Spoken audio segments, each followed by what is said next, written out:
Evening, everyone. Welcome back to the cave. We're a week. How long we been doing? A week. I went away. I went to Melbourne. I went down there to make some salami for everyone. Well, not really for myself. And so, what's been happening, Dean? You good? I'm good, mate. I saw you salami making stuff. I was wondering what the hell you were doing, but anyway, each to their own. Yeah, it's been too long, mate. I think it's been about a week, so looking forward Yeah, I to know. seeing what you got for us. Yeah, well, look, I went last Thursday to Melbourne to visit my sister, and while I'm down there, my brother-in-law on his birthday, they always make salami. So last year they made it for me, so I thought this year I'll fly down and I got myself a salami machine and we made some salami. I made some chili salami, we made a whiskey salami, and we made a mild. And look, last year the boys at work they loved it, so I had to make them some too. So I think all up we made 56 kilos worth, and I think I made 16 kilos just for myself and the boys at work. So no, it was a good Mate, that's week a bit of down there. added luggage on the airplane bill, wouldn't it? No, you got to leave it down there for about 3 months. You leave it down there. My sister's coming back in September, so you got to let it cure and everything like that. A little bit of a science behind it, not too much, but it definitely tastes good when once you've Mate, got we'll it. have to have a cooking segment on this podcast soon. Definitely, when the salami arrives, I'll chop some up and I'll share some with you.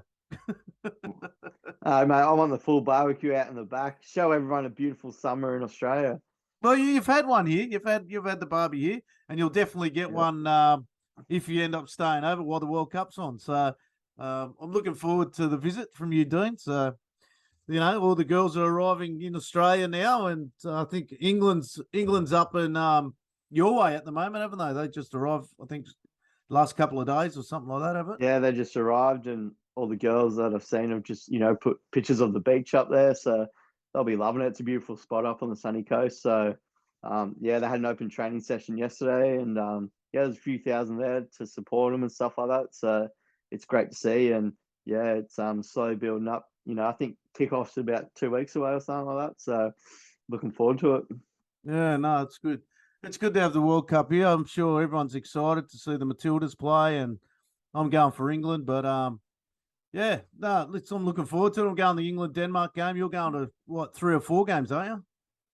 Yeah, I've got France, Brazil. I've got England, Haiti. Then I've got quarterfinal, semi-final, final. So yeah, going to a few. You're all over it. Yeah, it's good. All right, let's move on with this pod. Look, let's acknowledge Edwin van der Sar first. That was a bit of a shock to the system. Seeing that he's had a bit of a turn. He's been rushed to hospital. I think he's in emergency. Little bit of a worry. We haven't really had an update on it. So he's ended up with bleeding on the brain or something like that. So not good for a guy that's around football all the time, and maybe the stress is getting to him from what's happening over in Ajax. Was he still at Ajax? Because there was rumours that he was going to No, leave. he's finished. He's finished He's there. finished there. So Yeah. maybe the medical condition was the reason he's actually left. So we wish him all the best. That's for sure. Definitely. Yeah. So let's get on to De Gea. De Gea has finally come out and said that he's left the club, which is pretty upsetting to a lot of people. I know it's upsetting to my daughter, and she's a massive fan of De Gea. And I know, look, we're both big supporters of De Gea, and look, there comes a time where players have got to leave, but it's about the way they leave. And again, United do it in the wrong way. That's it. Like he deserved a lot better. I think. I think he's won four season, like best player of the year awards, stuff like that, Golden Glove awards, and he saved our ass a lot of times. I know over the last few years he's had a few more errors in his game and stuff like that, but 5-6 years ago, who knows where we would have been without him. So I reckon we would have been bottom half of the table, to be honest. So to me, he's a legend of our club, and he deserves at least a testimonial at some stage. So hopefully he gets that, and so all the fans get to say a goodbye to him. It's a bit shit how it's all ended. Sort of just let his contract run out, and he's on holidays and has to send a thank you message. So, it's going to be interesting to see how the players in the dressing room react to it. Like, he's got a lot of close friends there and stuff like that. So, yeah, it's going to be interesting to see.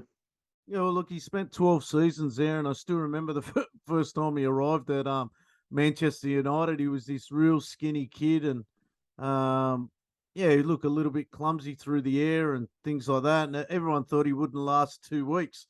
So, to his credit, he's held form, and like you said, he had a few downs, but he had a lot more ups, in my opinion, than any other goalkeeper that we've had, I suppose. Look, Peter Schmeichel's there, Edwin van der Sar. He's definitely in the top three keepers that Manchester United's ever had. We've had players like Alex Stepney there and Harry Gregg and stuff like that. But if we're talking about the Premier League era, he's definitely in the top three for me, without a doubt.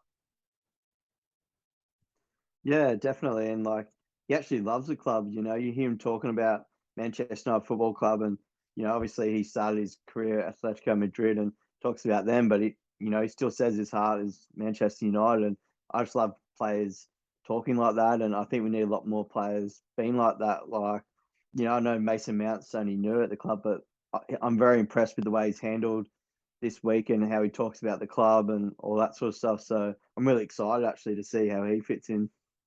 It's funny that we haven't. Daya actually hasn't even announced a team that he might be going to, or anything like that. So that's all. Look, you would think there's actually something Mate, he's on lined his up. honeymoon, mate. He just got married. It's never stopped anyone before, that's for sure. Yeah, so like well, there's well, no. you look, he might end up at Inter Milan. Like, if we get their keeper, you just never know these days. Well, that's it. Look, Andre Onana. Is that Onana? Is that how you say it? Look, we got to see him. If you watch the Champions League final, we got to watch him in that, and God, he was bloody exciting to watch actually in the Champions League final. I was actually sitting there going, if there's one person that could fit into Eric's system, he's probably the player that we should be going after. He plays a long way up the pitch, and he's certainly got a good left and right foot to play off. So he is like another player.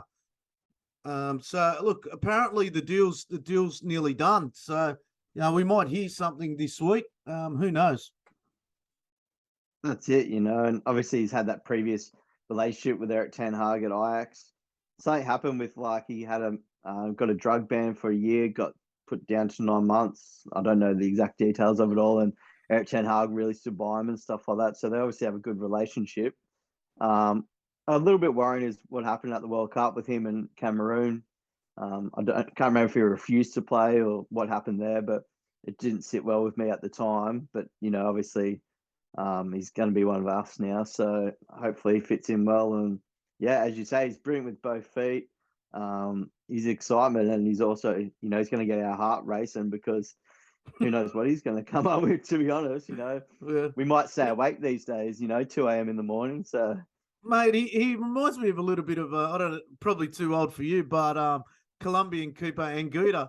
Anguita was very good with both feet, and like he was back in the 90s, and was he the funny hair guy, wore the long yeah, that's pants? him. Yeah. He used to love taking penalties, love taking free kicks, and like he was definitely an excitement machine as a goalkeeper. And he's one name I'll never forget, because you took an interest in everything he did. And look, one thing's for sure, Onana, if he ends up coming to United, which it looks like there's a deal done, he will be an excitement machine for everyone. So, it's another player on the pitch, basically. So, it'd probably take a little bit of pressure off the high press for us, because they know he's so good with his feet. Yeah, it's going to be exciting, that's for sure. And obviously United's brand of football hasn't really been that exciting over the last few years. So, yeah, I hope the deal gets signed, and hopefully he makes it on his way to the preseason games, because it's unlike United to sign players this early in the window. So it's actually a little bit exciting. I don't know if that's down to Murtog and Eric Ten Hag having a list and saying, these are the players I want and go get them, or they just seem to be doing transfers a little bit better this year. And yeah, it's good to see. It was a little bit worrying there at the start. We were wondering what was going on. We still can't get get the deal over for the club. So Mate, we had to wait till the financial year, we had to have to wait till wait, the financial year. Well, get their that never taxes happened. and all that in. So yeah, That'll get probably the be credit card wiped. It'll be the announcement at the end of the transfer market, the selling of the club. It's absolutely Mate, the horrific. Glazers just want this American tour and reaping all their money from that. So, Yeah, that's why right. would they sell now? Yeah, well, we've got a new player. You mentioned it before. We've got Mason Mount. He's finally arrived at Manchester United. 55 million, plus an extra 5 million performance related as add-ons. What are your views on that, mate? What are your views on the price, and how do you think he's going to fit into the team? Yeah, as I touched on before, like just watching the his arrival and interacting with the fans that were there on the day and stuff like that, and behind the scenes action that they did as well, like with his family and just walking around the club, getting to meet Kath, the reception lady at the front of Carrington there. He seems really good, and he talks about the number 7 jersey. He didn't expect it, but he got it, and people have different views on that. But he's an English guy, and I'm happy to see him in the number 7, to be honest. And yeah, it's exciting because I think Ten Hag will actually change his system. Have Bruno and Mount next to each other, then Casemiro in behind. So he's changing it up, and it's just adding quality to the squad. And there's talks of Fred going, so I think we obviously needed another midfielder there with Eriksen sort of looking a bit leggy last year. I know he's been through a lot the last few years, so I don't see Eriksen starting a lot this year, apart from like the cups and all that, and injuries obviously. But yeah, that midfield 3 of Mount, Bruno, Casemiro, that's class. Yeah, it does sound positive, doesn't it? And with the added experience of Varane and Martinez in the backs, it sounds like a really good midfield.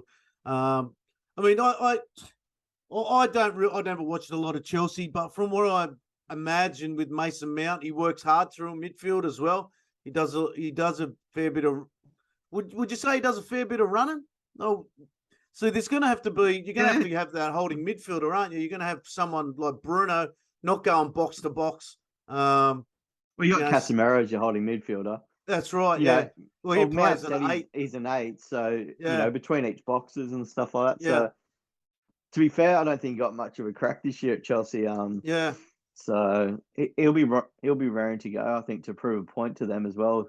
I think he's been there since he was about 10 or 11. So it's a big move for them to let him go and not say you're not part of our future. So because look, we still haven't signed a number 9, but the talk is that Højlund could be coming in. What do you think about Højlund? Like, I don't know much about him, but I mean, I posted a question the other day. Is it the right move for United getting Ramos? I don't know. There seems to be a little bit of an agreement there, maybe with Greenwood as well. That seems to be confirmed as well, that Greenwood's going there, and Højlund is agreed personal terms. So, we could see a fair bit happening this week. Mate, I've never seen the kid play. I'm not going to lie. Like, everyone watches the YouTube clips and go, yeah, but who watches him week in, week out? I think he only scored about 10 goals in the league this year. It's a lot to ask for a 20-year-old to, as our number 9. So he can't be our only striker that we sign this window, in my opinion. I think it's great if Greenwood goes there because I think it gets him out of the spotlight a bit. And I think he could do really well over there in Italy. And, who knows what happens with that. But I'd love to see Højlund in a United shirt. He's a United fan. He's come out and admitted that. But I don't see him being our focal point of the season as a number 9. You need someone else in there to do that. And who that is, got no idea. Is the money there for that kind of player, or are we going to see Rashford play more as a 9? So it's going to be interesting to see what happens. Also, we've got to sell some players to get some funds in. Do we use that to bring in, say, like a 25 to 30-year-old striker? I don't want to see like a 33, 35-year-old coming in. I don't see the point in that, like we've done in the past. So, yeah, Erik ten Hag's obviously got his targets, and, we're going to go out and get them. So, transfer market, mate. with the fair play rule, which I don't understand it that much. But did I hear we're only allowed to spend £110,000? Is that 110,000? million. Yeah, 110 million. Sorry, yeah. But if we sell players, then that Then we can. sort of thing. So, yeah. Yeah, but So the you way get we're going, we're not even selling anything at the moment. That's the thing. but wishful thinking. We get rid of Henderson, Maguire, Fred. You hope to get at least 70, 80 million from those three. And then you're going to have a few of the younger players maybe go. Like there's talks of Hannibal going to Dortmund, stuff like that. So you just don't know. One player that did get talked about is that Arabat, the Moroccan midfielder. I think he'll be brilliant in our squad. Like just the energy and that brings, and I don't expect him to cost a lot of money. So that's another midfield option because I don't think we can just keep Casemiro as our holding midfielder and that's it. I don't see Scott McTominay being in that role and stuff like that. So maybe we see Scott McTominay as a number 9 this year, Adam. He actually did play one game there, didn't he? I think he did play one game there. I think he came on, yeah. Yeah, he came on and played as a number 9. Yeah, but he looked friggin' lost. Why not, mate? Yeah, no. They were all strikers when they were kids, weren't they? So yeah. Mate. Well, it's going to be an interesting couple of weeks. Well, I think United's got the pre-season tour that starts Thursday morning now. I think this week. Yeah, 1 o'clock Thursday in the morning after State of Origin, Adam. I'm actually going to State of Origin, mate. I'm going there. Boy. Have you got your little blue wig thing? Flat Cheese Blues, mate? No, I don't. Yeah, well, yours watching this overseas, the State of Origin is rugby league, obviously, and it's my state versus Adam's state. My state's 2, Adam's state's 0, and we've won it again this year. That's 3 in a row, eh? Is that 3 in a row? No, 2 in a row. 2 in a row. Yeah, but then we won 1 before that, and then you won 12 before that, wasn't it? Yeah, we won't go into that though. Don't want you to be depressed. Mate, you won't make me depressed. I'll tell you what, I'll be happy. United play Leeds in Oslo, so I'll be. I'm looking forward to that on a Thursday morning, 1 a.m. Not appropriate for us, really, but because we're all going to work the next day. But yeah, I'm looking forward to seeing United back on the pitch. That's for sure. So, no, I want to see you in a Black Cheese Blues wig. Our next podcast. Never. You will never see me in a blue wig. That's for sure. I'm lucky to grow hair. I don't even want hair, let alone put a blue wig on. That's because you got 2 teenage daughters. That's why you've lost your hair. Yeah. Mate, I don't even see him anymore. Kira's down. Kira's at the farm with the BF. Alyssa's been with George all weekend. I was in Melbourne, so Belinda was at home with her sister. Oh, you didn't even take your missus on holiday, mate. You got it good. No. She gives you a man cave, lets you go on holidays by yourself. I'm glad she lets me, Dean. I'm glad she lets me. You're very lucky. Yeah. Well, so I would say most blokes need to harden up and step up. And if they want a cave, they need to just take the cave and make it theirs. That's that Maltese coming out of you. Yeah. Mate, my dad said to me when I was getting married, he said to me, son, make sure you have a room to yourself. So I did. I made sure I had a room to myself. Soon we'll be giving out marital advice. Mate, that is marital advice, mate. Some blokes have just got to step up. And if they want something, just go and grab it. You work your ass off. You work hard. There's nothing wrong with just having a little cave. Just leave the cars out on the driveway. Be sweet. You'll be right. Anyway, we'll see what's happening. We'll try and get maybe another podcast by the end of the week. But let's move into what's new in the cave. Tino. You're buzzing. You love it, don't you? You are buzzing over this. I'm actually a bit sleepy today because what do you call it? Yesterday with bloody the flights and shit, they were all delayed and crap. So I wasn't really prepared, but I've been stinging to get this one over the line. But I'm going to let you go first. You go first. No, you want me to go first? You're buzzing. Yeah, you're buzzing. You want me to go first? All right, mate, I'll go first. You look jet lagged from your 1 hour flight to Melbourne, so. All right. Here we go. So I did post this up on my Instagram the other day. It's what's your Instagram? What's my Instagram? It's Swerve _United. and I did post this on there the other day. It's Clarence George Hilditch. It's a 1926 card. So, and on the back here, the football series, it does have a little bit of writing about him on the back. It's from 1926. Now, we all know that that Ryan Giggs was a player manager, but one thing people don't know is in 1926, Clarence was a player manager as well. So, and he led us to a title. So he was part of the title winning side as well. He played, I think it was, let me have a look here, because I try and keep up with it. Look, he played from 1916 to 1932. So that's a long time ago, right? Played 300, had 301 appearances, scored 7 goals. And as I said, he was the manager in 1926, which is the year of that card. That is the reason why I went searching for that card. So it's a pretty cool one. I've actually got another card coming that is actually 106 years old. So I'm keen to get that. It's over at Delaro's house at the moment. So I'm just waiting on him to send that over. So that's just a quick one from me today. Awesome. Dino? Just a quick one. Mate, that went for hours. Well, you know what I was going to show, but I'm actually going to do something different here. Oh, you're going to do something different. All right, let's do it. I got to find it first. That's all right. We're going to use the time. Okay. Well. Just, you know, like just with your card there, if you want to show your card up again, you actually notice the red and over in Australia, we call that the St. George, the V, mate. So Nike actually did this as a centenary collectible item, heritage item. You can see in there, like Nike did it. It's actually quite nice, but you know, with the old remember you getting that. I and forget stuff that. in They there. look awesome. Yeah. So the rose, obviously, rose cup. So yeah, it's beautiful. I just thought I'd share that one since Adam. Yeah, what year is that? Card there, what year is that? That's 1920 something, isn't it? That one is it? Got no, the year this is on it? 1908 to 1909 final. Yeah, Shit. and 09 final. Yeah, but obviously cool. this isn't from then. Nike reintroduced it, so that's pretty. I can't cool, remember exactly when Nike brought this out. So, but yeah, long sleeve. It's actually got the cup. Yeah. It's quite nice, So.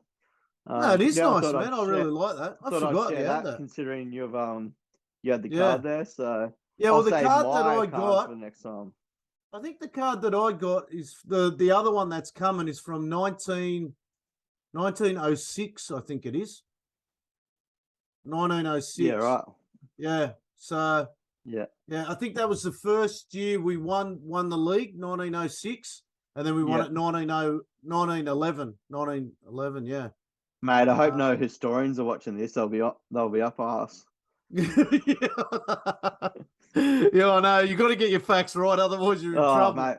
Yeah. Otherwise, YouTube blows up. Like yes, mate, we're just two blokes in our caves, like. Yeah, I know. Look, my problem is I do read up on these things, and I was actually reading up the other day about when Manchester United turned from Newton Heath to Manchester United in 1902. Yeah, 1902. Yeah. So I went actually searching for the first program as well. We played Burnaby or something like that. We won 1-0. The captain scored the goal at the end of the game.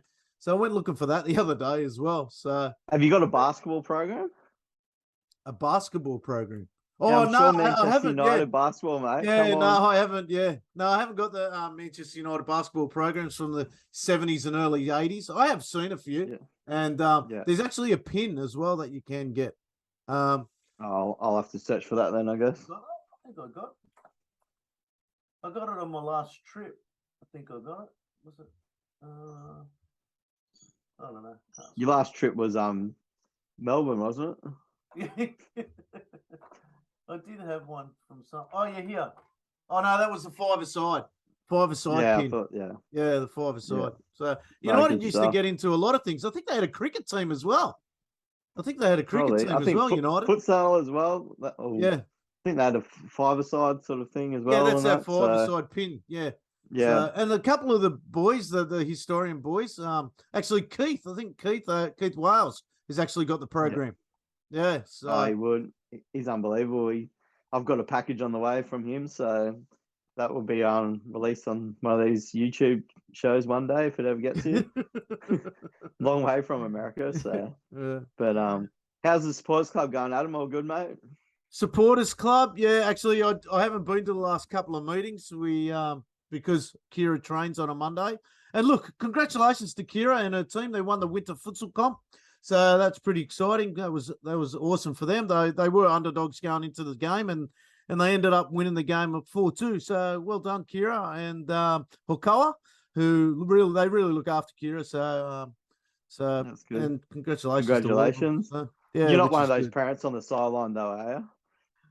No, I used to be. I used to be one of those parents on the sideline, but I get myself, because I manage teams, I've got to be a little bit zipped up, and we've got to let the referees do what they want to do. And at times, I have to admit, before this tournament, before this winter comp, sometimes I would say to Kira, to move up a bit, move back a bit, but she's under some really good coaches now, and she's under Peter Spathis, which is the Australian futsal coach, and she's under goalkeeping coach, and George Lethbridge, he's actually got the highest ranking futsal badge in Australia. So young George, he's really good, and he's her nationals coach, but she also followed him into the nationals and things like that, and he looks after her. So hopefully, can't wait for the summer comp to start with the futsal.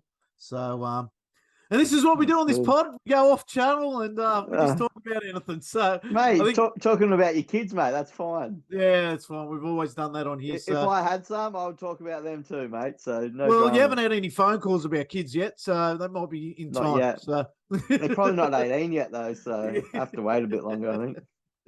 So, all right, Dino, we'll wrap this pod up because you'd be stinging for some KFC, and if KFC's looking to sponsor. Yeah, if KFC's looking for a sponsor, to sponsor somebody, we're always. Well, we know someone that's gone to McDonald's, but they won't come on the show. So yeah, it's hard enough getting Shane on, let alone trying to get Mark on. That's for sure.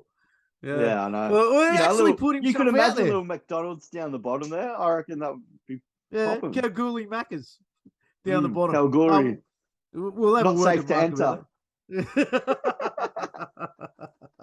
Mate. Hey, maybe we get your plastering company on the bottom.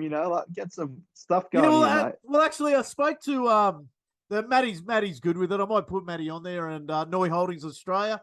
And at the moment, I'm doing a big job for East Coast Building, which the boys down there, they're really top blokes. They're funny as. Yeah, nice. We might get them strolling across the We could street. get like a little bar going, mate. We could end up with just sponsors galore. Give up our day jobs. Yeah, that's right. Yeah. All right, mate. Hey, how'd your challenge go, by the way? You're finished now, your challenge? Yes. We haven't spoken about my challenge, the push-up challenge. So we ended up raising, I think, just short of $800, which was good. Good stuff, mate. Yeah, we did that. I'm still doing the push-ups. I'm actually still doing the push-ups, and I've actually can do now 70 in a row. So I'm powering along with the push-ups. I don't want to give up. I thought those traps were looking bigger, mate. I actually don't want to give up doing the push-ups, actually, because it's actually helping me at work. So lifting those sheets up and stuff like that. So at times you'll randomly see me just lay down and do some push-ups. So I try and do them in sets of 40, which is going good. So so we did well. We raised a lot of money, and we had some really good donations, and I want to thank everyone for that. It was a fantastic effort, and I've got to say though, I've got to say though, the young blokes at work got no ticker, mate. They piked out. They started Gen Y, you reckon? They started doing. Look, we've got a 2000 and what do we got? Yeah, 2006 born in there, so same age as Alyssa. He couldn't be 2005, so. He done himself an injury the first week, but he started doing the star jumps and stuff like that. But I think he did continue doing a few push-ups here and there. So we won't name and shame him, will we? No, we won't name and shame him. But yeah, they thought I wasn't going to be capable enough. By the end of it, mate, I told them it's all up here. It's all up here, isn't it, Rashi? Kids, there you go, mate. It's all in a mindset, and you can get through it if you want to do it. So remember that, kids. Good stuff. All right. So it was good. All right, mate. Good stuff, mate. I'll All talk right. to you later. See you later. Check ya.